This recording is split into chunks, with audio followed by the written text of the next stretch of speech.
o meu interesse pelo jornalismo, pela comunicação, nasceu muito cedo. Primeiro, eu tinha uma irmã mais velha que era jornalista formada, mas terminou não exercendo a profissão, e eu sempre fui uma pessoa muito curiosa. A curiosidade é fundamental para o trabalho do jornalista. Eu sempre digo para os meus alunos que escrever é um processo de aprendizado.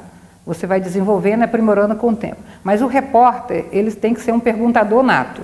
E para perguntar, ele precisa ler, precisa conhecer, precisa se informar, precisa contextualizar. E desde, como eu era muito curiosa, né, fui uma pessoa muito batalhadora também, desde o antigo ginásio, né, o ensino fundamental hoje em dia, né, eu participava dos jornais da escola, né, e era muito interessante que eu fazia até editoriais do tipo assim, não podia fazer fila, porque eu queria brigar, porque imagina, eu com 12, 13 anos eu ia fazer fila, então eu me rebelava contra o status constituído da faculdade. E aí foi crescendo esse interesse, né, e obviamente aí fiz vestibular para a área de comunicação, no Rio de Janeiro, na ECO, né, na UFRJ, mas terminei entrando na profissão ainda no segundo ano. No segundo ano, porque a época que eu entrei em 69, era a legislação, a regulamentação da profissão permitia que o jornalista fizesse um período de estágio, né, e depois ele fosse contratado. O que foi muito bom para mim, porque a escola que eu fiz, que era uma das melhores, mas na verdade só tinha teoria, não tinha prática nenhuma. E eu acho que é importante você trabalhar com as duas vertentes, né, a teoria e a prática. E a partir daí eu cobri educação, cobri polícia, cobri cidades, cobri como todo mundo, né? E aí a gente vai desenvolvendo um processo de aperfeiçoamento. E como eu disse, a formação do jornalista para a ciência, em primeiro lugar, ele tem que ser curioso. Ele precisa ler. Eu ficava realmente espantada de alguns jornalistas, colegas meus, que chegavam em coletivas junto comigo e não perguntavam. Por que eles não perguntavam? Reclamavam que eu perguntava demais, mas não perguntavam porque não sabiam o que perguntar, não tinham lido, não faziam dever de casa, né? E quando eu comecei a trabalhar, não existia a mãe Google, a mãe internet, né? Que nos facilita o processo. Então você tinha que fazer o seu próprio arquivo pessoal, né? Para que quando você fizesse uma matéria de fundo, de fôlego, você pudesse recorrer ao seu arquivo pessoal para que você não se limitasse ao chamado jornalismo declaratório, como se você fosse um mero, né, um relatar, o fulano disse, fulano declarou, fulano enfatizou, fulano afirmou. E eu entendo que as aspas, elas são importantes, mas elas devem ser muito seletivas, né? Então nós devemos ter a capacidade de construir a informação numa perspectiva política, analítica, né, para que o receptor, o leitor, o telespectador, ele não apenas se informe, mas ele também comece a pensar e a refletir sobre a informação que está chegando a ele. Isso só é possível se eu tiver informações paralelas, só é possível se eu mostrar as causas daquele problema, se eu mostrar também o desdobramento, as possibilidades. Então eu entendo que o jornalista, de uma maneira geral, e o jornalista científico em particular, ele é um educador.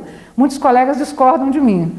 Mas quando eu falo jornalista científico ou qualquer jornalista como educador, obviamente eu não estou me referindo à educação formal, mas eu estou me referindo ao fato de que se eu não me perceber, enquanto jornalista de mídia ou de qualquer órgão de comunicação, como educador, eu não vou me preocupar da maneira adequada, não vou me preocupar com a responsabilidade que eu tenho na formação da opinião pública, de que eu não vou pensar sobre o impacto que a minha informação vai ter na sociedade.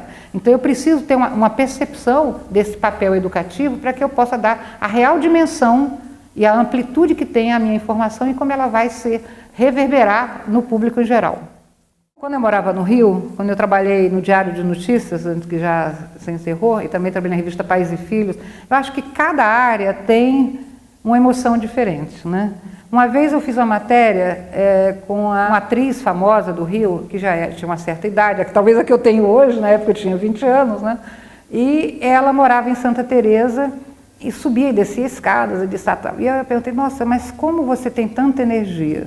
E ela disse assim, olha, energia vem de dentro para fora, energia é o mundo que nos mobiliza, energia é o mundo que faz com que os meus olhos brilhem, né? Então eu aprendi com as entrevistas, seja com atores que eu fiz, com artistas, né, com políticos, né, com lixeiros de rua, com comunidades carentes. Então eu acho que essa vivência do jornalismo, do dia a dia, eu acho fundamental que você tenha antes de entrar para uma assessoria e antes de você ser pesquisadora e antes, no caso da comunicação, e antes de você ser professora.